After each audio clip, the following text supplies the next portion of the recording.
பத்தி கவலைப்பட்டியா? ஐயோ நான் என்ன பண்ணுவேன், மோட்சத்துக்கு எப்படி போவேன், எனக்கு சொர்க்கமா நரகமா அடுத்த ஜென்மமா இல்ல மோட்சமா என்னன்னு தெரியலையே அப்படின்னு கேட்டா, அப்ப நீ பிரபன்ன நிலைன்னு பிரபன்னா மோட்சம் கட்டாயம் உண்டு அப்படின்னு நான் சொல்லியும்.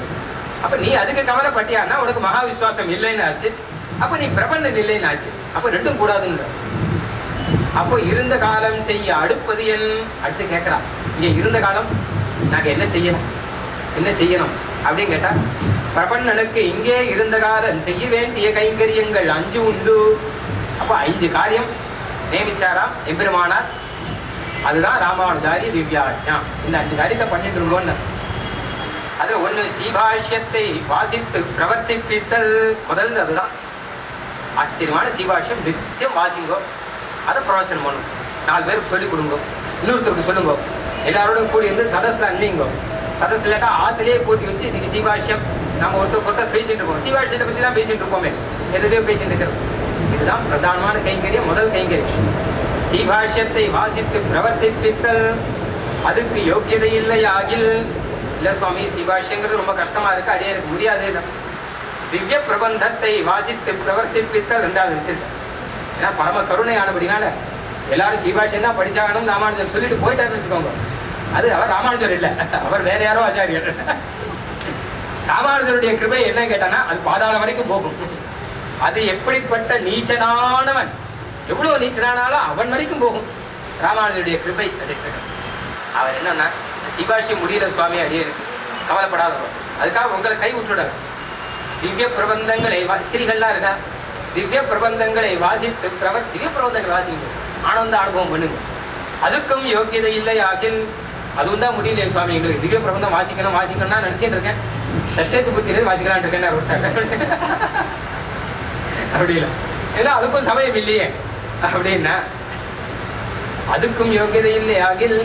உகந்தருடின திவ்ய தேசத்திலே எம்பெருமான் இருக்கக்கூடிய திவ்ய தேசங்கள்ல ஏதாவது ஒரு கைங்கரியம், மாலா கைங்கரியம், தீப கைங்கரியம், திருவலகு கைங்கரியம், கோலம் போடலாம், பெருக்கலாம், இல்லை சன்னதி கைங்கரியங்கள், எத்தனை கைங்கரியங்கள் இருக்கு. அந்த எத்தனை கைங்கரியங்கள், ஏதாவது கைங்கரியங்களை உங்களால் முடிஞ்ச கைங்கரியங்களை பண்ணிட்டு பகவத் சந்நிதியில ஆனந்தமா வைஷ்ணவராக ஒரு வாழ்வு பெற்று இருங்கள் அப்படின்னா. அதுக்கும் முடியலையே அப்படின்னா, ஏன்னா உகந்தருள் திவ்ய தேசத்தை நாங்க இல்லையே, நாங்க எங்கே வேணா இருக்கோம், மெக்சிகோ நகரே, ஜேம்ஸ் நதி தீரே அப்படின்னு சங்கல்பம் படிக்கலாமா கேட்கிறாரு. அங்கிருந்து ஒருத்தர் சங்கல்பத்தை இப்படி சொல்லிக்கலாமான்னா, அங்கதானே உட்காந்துருக்கோம்னா.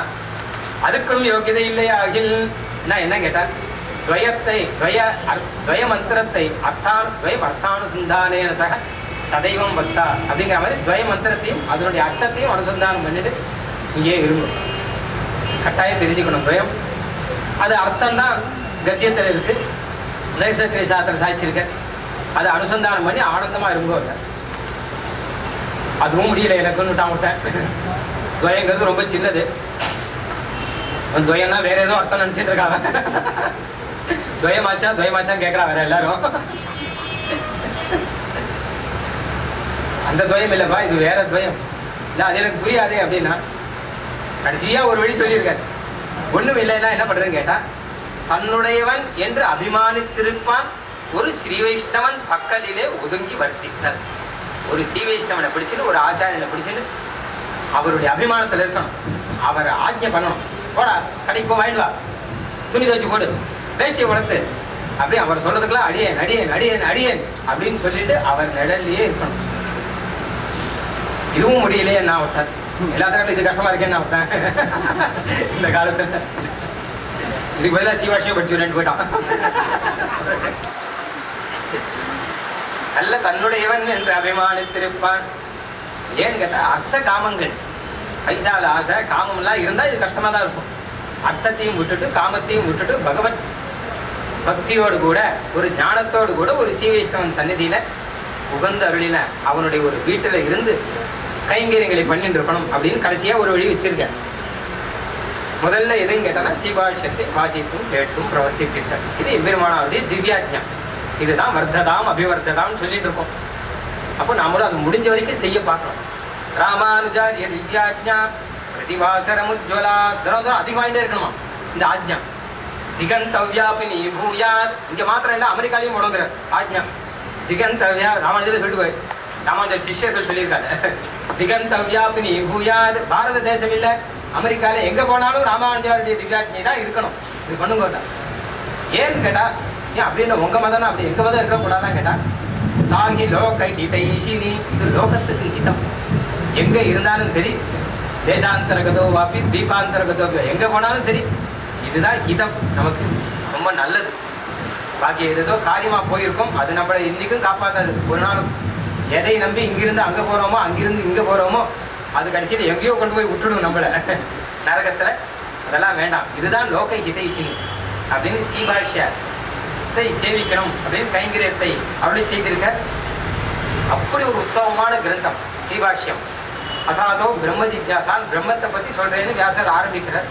பிரம்மம்னா என்ன அப்படின்னு கேட்டா, ஜன்மாத்தியசிய எதா, சிருஷ்டியை பண்றது எதுவோ, ஸ்திதியை பண்றது எதுவோ, சம்ஹாரத்தை பண்றது எதுவோ, அதுதான் பிரம்மம். சிருஷ்டி ஸ்திதி சம்ஹார காரணம் அப்படின்னு எல்லாருக்கும் புரியணும் அப்படிங்கிறதுக்காக இப்படி சொல்லியிருக்காரு. சிருஷ்டியே ஆச்சரியமான சிருஷ்டி. அதுவும் எம்பெருமானாருடைய வியாக்கியானம் ரொம்ப ரசமா இருக்கும். அஸ்ய சொல்ற லோகத்தை சிருஷ்டிச்சவன் அப்படின்னு சொல்லிட்டு போயிட்டா எல்லாரும். ஆனா ராமானுஜர் அழகா வியாக்கியானம் பண்ற, அஸ்ய விவித விசித்திர ரச்சனஸ்ய, சிருஷ்டிச்சானே என்ன ஆச்சரியமா இருக்கு பார்த்தீங்களா லோகம். ஏன்னா எத்தனை ஜீவராசிகள், ஒன்று எத்தனை சக்திகள், எப்படி சிருஷ்டிச்சாங்க. எத்தனை ஒரு மனுஷர்களே எத்தனை வித்தியாசம் இருக்கு. இத்தனை பேர் உட்காந்துருக்காங்க, ஒருத்தர் முகம் மாதிரி ஒருத்தர் முகம் இல்லை. இருந்துருத்தா எவ்வளவு கஷ்டம், எவ்வளவு கஷ்டம் அப்படின்னு. எத்தனை இத்தனை மனுஷர் இருக்கா. உலகத்துல எத்தனை விதமான ஜீவராசிகள் இருக்குன்னு கூட இன்னும் கண்டுபிடிச்ச முடியல. எத்தனை இல்லை, எத்தனை விதம், how many kinds அப்படிங்கிறது கூட இன்னும் கண்டுபிடிச்ச முடியல. ஏன்னா அமேசான் ஃபாரஸ்டுக்குள்ள என்ன இருக்குன்னு தெரியலங்கிறான். அதுக்குள்ள மனுஷன் போகலையாம் இன்னும். இது பூமிக்குள்ளேயே இந்த கதி என்ன அப்படின்னு. இன்னும் வேற லோகாந்தரத்துல என்ன இருக்கோ தெரியாது. சதுர்தச லோகம் இருக்கான், 14 லோகம் இருக்கு அப்படின்னு சொல்றா. நம்ம லோகமே நமக்கு புரியுது. விவித விசித்திர ரச்சனஸ்ய, எல்லாம் பல விதமா இருக்கு. நானா தேவதைய மனுஷ சாவர, இப்படி எத்தனை விதம் இருக்கு, எத்தனை விசித்திரமா இருக்கு. ஒன்றும் ஒருத்தருடைய ஸ்வபாவங்கள் என்ன, ஒருத்தருடைய சக்தி. ஒரு ஒரு ஒரு ஜீவராசிக்காவது அதுக்கான ஆகாரம் கிடையாதுங்கிறது கிடையாது. எல்லாத்துக்கும் ஆகாரத்தை வச்சிருக்கான். அதுக்கு அதுதான் ஆகாரம். அதனாலதான் லோகம் ஜீவிக்கிறதுங்கிறா சயின்ஸ்ல. ஏன்னு கேட்டான்னா, எலி பூனை எலியை சாப்பிட்றது, அப்புறம் பூனை இன்னொன்று சாப்பிட்றது, அதை சிங்கம் சாப்பிட்றதும் போயிட்டே இருக்கு. எலி இன்னொன்று சாப்பிட்றது, இப்படி ஒன்று அடிச்சு சாப்பிட்றதே கேட்டா சயின்ஸ் சொல்றான், அதை அடிச்சு சாப்பிட்றபடினால்தான் உலகம் இருக்கான். ஏதோ சைக்கிள் பேர் சொல்றான், இல்லாட்ட ஜீவிக்க முடியாதுங்கிறான். இது ஒரு அழகா நடந்துட்டே இருக்கு. இது ஒன்றுக்கு ஆச்சரியமான சக்தி. அன்னைக்கு வந்து எறும்புக்கு அழகான சக்தி இருக்கு, பள்ளிக்கு ஒரு சக்தி இருக்கு. அது எப்படி கலகீழ நிற்கிறது, எல்லாருக்கும் ஆச்சரியம். செவுத்து இப்படி மேலே போயிட்டு பள்ளி, வேற யாரும் போக முடியாது, நம்மளால முடியாது ஒரு நாளும். செவுத்துல எப்படி இப்படி தலைகீழ நிற்கிறது அப்படின்னு கேட்டா, அதுக்கு ஏதோ பேஸ் மாதிரி ஒன்று இருக்கா, அந்த ஒட்டிக்கிறது அப்படிங்கிற சயின்ஸ்ல. இப்படி அஸ்ய விவித விசித்திரதலஸ்ய பிரம்மாதி ஸ்தம்பபரியந்த க்ஷேத்ரஜ்ஞமிஸ்ரஸ்ய ஜகதः யதः யஸ்மாத் சர்வேஸ்வராத் நிখিலஹேய. அப்போ இப்படி ஒரு லோகத்தை சிருஷ்டிச்சார்னா அவன் சர்வேஸ்வரன் தானே. அதான் யஸ்மாத் சர்வேஸ்வராத் அகிலேன்னு ஆரம்பிக்கிறது. சர்வஜனா இருந்து சர்வசக்தனா இருந்து, அவன் சர்வசக்தனா இருக்கவே தானே எல்லாருக்கும் இந்த சக்தியை கொடுக்குறான். ஒருத்தருக்கும் ஒவ்வொரு சக்தியை கொடுத்து வச்சிருக்கான். அவன் சர்வஜனா இருக்கிறபடினா தானே எல்லாருக்கும் கொஞ்சம் கொஞ்சம் ஞானத்தை கொடுத்து வச்சிருக்கான் எல்லாருக்கும். அப்படி ஆச்சரியம். சிருஷ்டிங்கிறதே பெரிய விஷயம். பரமாத்மாவனுடைய மாயைகள்ல ரொம்ப ஆச்சரியமான மாயைங்கிறது சிருஷ்டி தான். அதான் பரீட்சித் மகாராஜன் சொல்றார் பாகவதத்துல, எனக்கு முதல்ல சிருஷ்டியை பத்தி சொல்லுவோம் அப்படிங்கிற. எப்படி சிருஷ்டிச்சார் அவர், அதுவே ஆச்சரியமான சிருஷ்டியா. அது உபநிஷத்தெல்லாம் ரொம்ப வேடிக்கையா சொல்றது. யதோர்ன நாபி சிருஜதே கிருண்ணதே ச யதா பிருத்திவ்யாம் ஓஷதய சம்பவந்தி யதா சதः புருஷாத் கேசலோமானி ததாட்சராத் சம்பவதீஹ விஸ்வம். ஒரு அழகான உதாரணம் ஒன்று சொல்லிட்டு, இந்த சிலந்தி வலை பின்றதே அந்த மாதிரியா பெருமாளுடைய சிருஷ்டி. பறவையெல்லாம் கூடு கட்டுறது, மனுஷனும் வீடு கட்டான், பறவை கூடு கட்டுறது, எறும்பு புத்து கட்டுறது, சிலந்தி வலை நெட்டு பின்றது. ஆனா அந்த சிலந்திக்கு மாத்திரம் ஒரு தனி சக்தி இதுக்கெல்லாம் இல்லாம. நாமெல்லாம் என்ன பண்றோம், வெளியில கடையில போய் கஷ்டப்பட்டு சிமெண்ட் வாங்கி வச்சு கட்டுறோம். இல்ல பறவைகள்லாம் வெளியிலேருந்து ஏதோ சிலைகள்லாம் கொண்டு வந்து போடுறது. இந்த சிலந்தி அதுக்கு வேண்டிய மூலப்பொருள் வெளியில போக வேண்டாது, அது உடம்புல இருந்தே சுரக்கும். தன் உடம்புல இருந்தே ஒரு ஜப்பு மாதிரி ஒண்ணு வருது, அதை வச்சுட்டே அப்படியே ஒரு நெட்டு ஒன்று பின்னிடுது. ஆச்சரியம். பின்னிட்டு அதுக்கு நடுவில் போய் உட்காந்து, இதான் என்னுடைய வீடு அப்படின்னு. யார் அதில் வந்து மாட்டிக்கிறாளோ அவெல்லாம் நெட்டில் மாட்டினா மாதிரி தான். இன்னைக்கு நெட்டில் மாட்டினா வெளில வருது இல்லை,